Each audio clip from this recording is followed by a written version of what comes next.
All right, hey guys, Rick Bigger here with some more EMS CEUs. Today we're going to be talking about allergic reactions, how we identify them, and then our different treatments for them.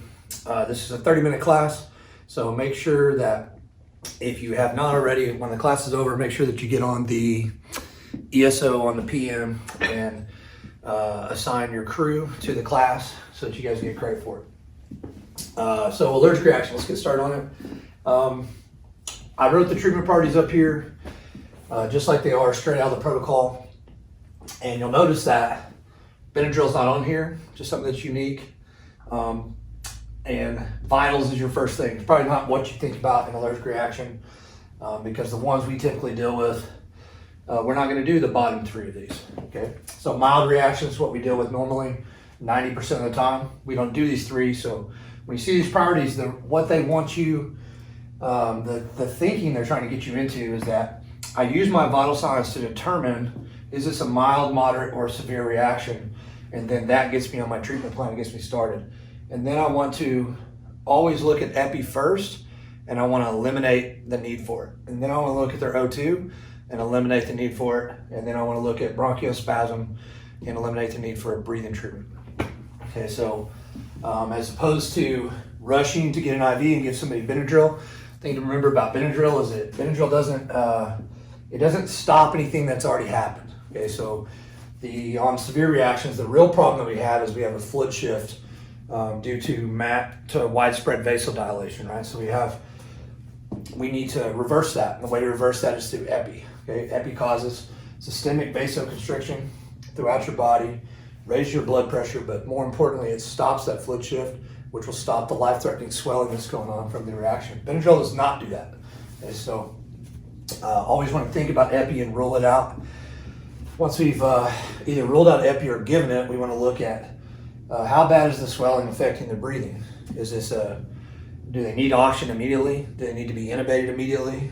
And then if they do, then we do that. If next step is how bad is their bronchospasm? And how well is the O2 getting in? So we use a breathing treatment to open their lungs up. So that's why the priorities are that way, and that's how they want us to think about reactions. So looking at that way, vital signs first. The first thing we're looking for is symptoms. So what do we have symptoms of reaction when we get there? A lot of people call for allergic reaction, and it turns out that it's not allergic reaction at all, just anxiety, or they don't have any symptoms of a reaction. Okay, they have, say, nausea. I took this medication, it makes my stomach upset. Okay, so that's a side effect, not allergic reaction. So we're looking for classic hallmark symptoms: rash, itch, hives, shortness of breath, wheezing. Okay, so rash, itch, hives, the most common ones. No shortness of breath, no wheezing, and stable vital signs. We're going to label that a mild reaction, and then that puts us on our treatment plan. And the treatment plan for mild reaction is Benadryl. Okay, Benadryl is given IM or IV, and the dosage is 50.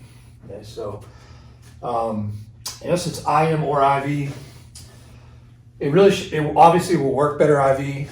The idea of giving you the option for both is that you can give Benadryl IM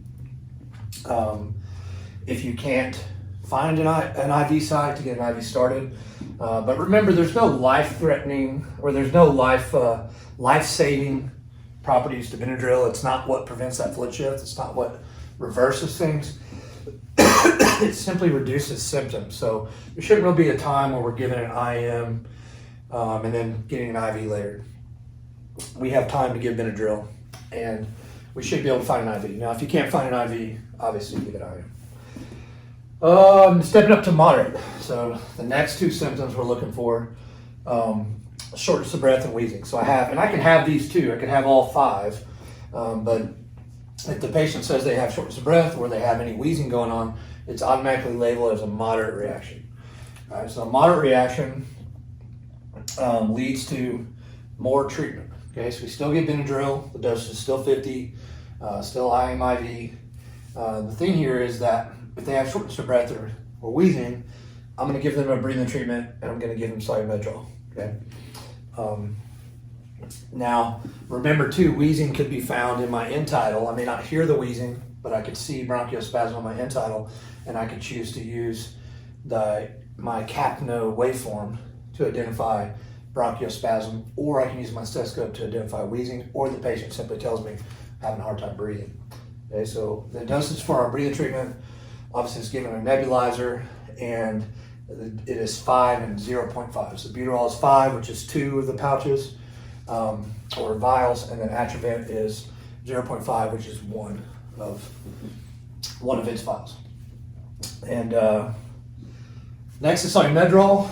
So it's a corticosteroid. So this helps in the long term, and so we give it on anything that's labeled as moderate or higher. And so the dosage of Medrol is 125. So Medrol is given IV. It can be given IM. Try to never do that because it is very painful. If you do that at the injection site, it just hurt, burns really bad. So as long as you should always try to give Medrol IV if possible. So next, stepping up on our chain is severe or anaphylaxis, right? And they're kind of labeled together because the treatment is the same. So first we have our symptoms that we need symptoms. So any symptoms of an allergic reaction, and on top of that I have hypotension, that's going to be labeled as a severe reaction or anaphylaxis. Okay, so hypotension for an adult is less than 100, and for a ped is less than 70. So those are kind of guideline numbers that are out there. So what changes with anaphylaxis? The main change is epi. This is where epi comes in. So because we have the symptoms and then we have the hypotension, we know that there is vasodilation, and we know that there's fluid shift because the vessel has gotten bigger, the fluid is leaking out, causing this swelling, which is what's causing the shortness of breath. Most likely it's causing the rash, the swelling, etc. So this fluid shift we have to stop immediately, right? So we give epi for that. So the epi is 1/1000, and we give the dose is 0.5, right? It's given IM, and it's given in the anterior thigh, okay, on the outside of your thigh, right? Can you give it in the arm? Yes. Can you give it somewhere else? Yes. But they want to give it in the largest muscle that you can because they want to absorb as fast as they possibly can, and the thigh is the most accessible large muscle that we have for us. So it's given in the side of the thigh. We can give 2 doses of epi after 3 minutes. If there's no change in conditions have not improved, we can give the second dose of epi for refractory anaphylaxis before we have to call med control. So we give 2 doses of epi before med control for a total of 1. If you hit your total of 1, then we have to call for more. You can't give more, you just have to call, let them know what's going on, and get permission to give more. Next is Benadryl. Benadryl remains the same, 50 again, IM/IV. Buterol Atrovent, 5 and 0.5. And Medrol is 125. Okay, so the only thing that changes in this one is because of this hypotension here, we know we have a serious problem, and we're going to stop that fluid shift. We're going to stop the life-threatening problem immediately, and we do that with epi. Okay? The last thing on the bottom of the road is be prepared to intubate.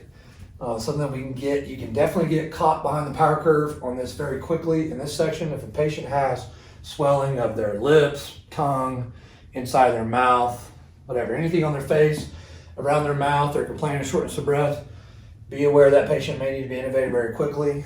Patient with hypotension, severe hypotension due to this can quickly collapse into cardiac arrest, and you will lose their airway very quickly. So be ready. Especially if the response time has been longer than necessary, or they didn't call right away or whatever, and they've been dealing with this for a little bit. Make sure that we're ready to intubate this person. Once that airway closes, the only way to open that at the hospital for them is to do a crack. So if we have somebody that has a severe allergic reaction, we can intubate them in the field and keep their airway open and prevent that from happening. Right. That's the basis of it. Basis of allergic reaction, pretty straightforward, really easy to remember. Like I said, follow your treatment priorities. They'll never lead you astray. Get those vital signs and symptoms. Vital signs right off the bat. Am I having a real allergic reaction? Do I have a symptom of an allergic reaction, or is this a side effect of a medication or anxiety? And then start ruling these things out. These are my life-threatening things. Everything else after this is secondary. These are my priorities.